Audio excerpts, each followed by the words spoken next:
talaga difficulties ngayon. Kaya kailangan makinig tayo, tapos huwag tayo magdadaldalan, walang makakagayo kayo para makita natin lahat yung story natin, no? Opo? Okay, so ready na kayo makinig? Ano yung gagamitin natin pag makikinig tayo? Yung tenga natin. Okay, so mag-start na tayo. Bilang, hep hep? Hep hep? Hooray? Okay, 1, 2, 3? O dito naman, 1, 2, 3? Okay, start na natin yung story natin. Ano yung Bible story natin ngayon? Peter walks on, saan siya naglakad? Sa tiles ba? Sa sand? Daw sa water. Sabi nga natin, Peter walks on water. Next pa ba? Ano yung title natin? Peter walks on water. Okay, very good. Tandaan niya.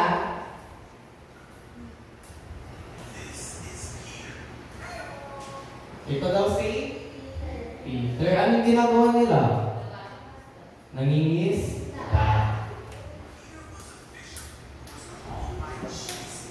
Okay, tama nga. Ano yung trabaho nila, Peter? Sila ay mangingis? Tama, very good. Mangingis ka. Ngayon, isang araw, tinawag sila ni Jesus. Ayun, meron na tayo ano.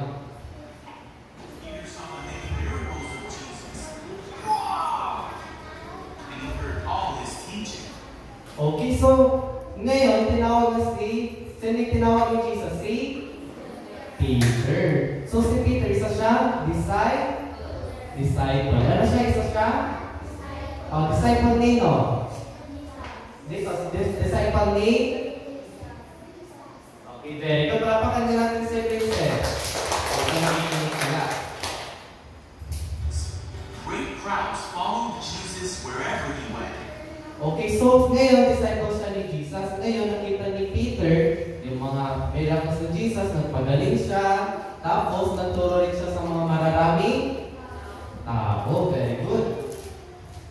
One day after Jesus had done a great miracle, he sent the disciples in a boat across the lake while he stayed and sent the people home. Okay, so ngayon, isang araw, pagkatapos magturo ni Jesus, pinapunta ni Jesus yung mga disciples niya sa bangka. Hindi sa whale hindi sa big fish. Naalala yung ano natin kakapon, yung last week. Yung story last week. Yung ano kinain si Jonah ng big fish. No? So ngayon naman pupunta sila saan sila pupunta? Sa bangka. Very good. After sending them home, Jesus went up into the hills by himself to pray. Okay, so pagkatapos pinapunta ni Jesus yung mga disciples niya sa bangka, ano ginawa niya? Ano daw siya nag-pray. Meanwhile, the disciples were in trouble far away from land, for a strong wind had risen. They were fighting heavy waves. Okay, so ano nakikita niyo dito sa video? Bagyo, ano nakikita niyo sa video? Bagyo, no? Gawin nga natin yung palakpak sa guwan. Okay. Gawin nga natin. 1, 2, 3, go! 1, 2, 3, okay. So ngayon, ang ginagawa nila dito, natatakot sila, no? Kasi mayroong malakas na bagyo. Anong ano nito? Umaga ba ito o gabi? Gabi ba? Sabi dito sa video, 3 o'clock na umaga daw. Medyo madilim pa pero umaga. Anong oras daw sila naman pa? 3 o'clock ng umaga. Nagigising pa kayo ng 3 a.m.? Hindi.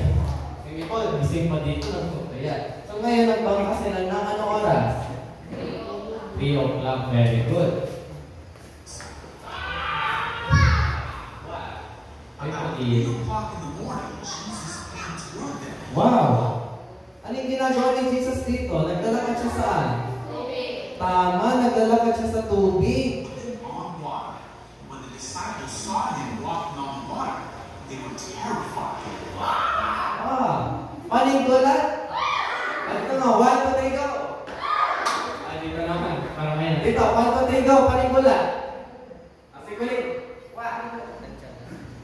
si Pauline. So yun, natakot yung mga disciples ni Jesus. Kala nila nakakita sila ng multo.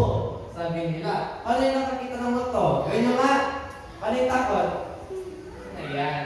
So gano'n natakot yung mga disciples ni Jesus. Very good. In their fear, they cried out, "It's a ghost! Run!" But Jesus spoke to them at once. "Don't be afraid," he said. "Take courage. I am here." Okay, so sabi daw ni Jesus, huwag daw kayo matakot. Sabi daw, huwag daw kayo matakot. Kasi ako ito, andito si Jesus. No? Then Peter called to him, "Lord, if it's really you, tell me to come to you walking on the water." Okay, ano sabi ni Peter? Sabi daw niya, kung ikaw ngayon, Jesus, papuntay mo ako sa tubig na maglakad. Ano sabi ni Peter? Papunta daw si Peter saan na maglakad saan? Sa tubig. So Jesus said, "Yes, come." So Peter went over the side. Ayun, sabi daw ni Jesus, punta daw siya sa kanya. Wow, ano ginagawa ni Peter? Ayun, naglalakad si Peter. Papakanya natin. In the waves. He was terrified and began to sink. Oh, ano yung nakita ni Peter? Mga alon, malalaking alon, kaya natakot si Peter. Ano nangyayari sa kanya? Allah. "Save me, Lord!" he shouted. Nalulunod na sino? Si Jesus ba? Si Peter. Kaya dahil natakot si Peter, ngayon lumulubog na siya. Jesus immediately reached out and grabbed him. Jesus said, "You have so little faith. Why did you doubt?" When they climbed back, Ayun, sabi daw ni Jesus, ba't ka nagduda? Bakit ikaw natakot? Kasi, sabi dito, hindi naman si Jesus, no? Kaya dapat kapag dumaan yung mga problema sa buhay, hindi dapat tayo natatakot. So, dapat lagi lang natin magtiwala kay Jesus. into the boat. Ngayon, He pumunta na sila. stopped. Then the disciples worshipped him and said, "You really are the Son of God." Okay, so ano nangyari? Tumigil na. Ngayon pumunta na sila sa boat. Ano yung tumigil? Yung bagyo. So ngayon, tumigil na yung bagyo. Ano yung ginagawa ng mga disciples dito? Nagtuturo? So yung ginagawa nila dito is, pinipraise nila si Jesus. Sabi ng mga disciples, totoo nga na si Jesus ay ang anak ni God. So, tunay nga na anak ni Jesus, si Jesus ni God. Sabihin nga natin, you are the Son of God. Ayun. So, dito nagtatapos yung story natin. Naiintindihan nyo ba? Dito naiintindihan nyo ba? Opo. Dito sa dulo, naiintindihan nyo ba?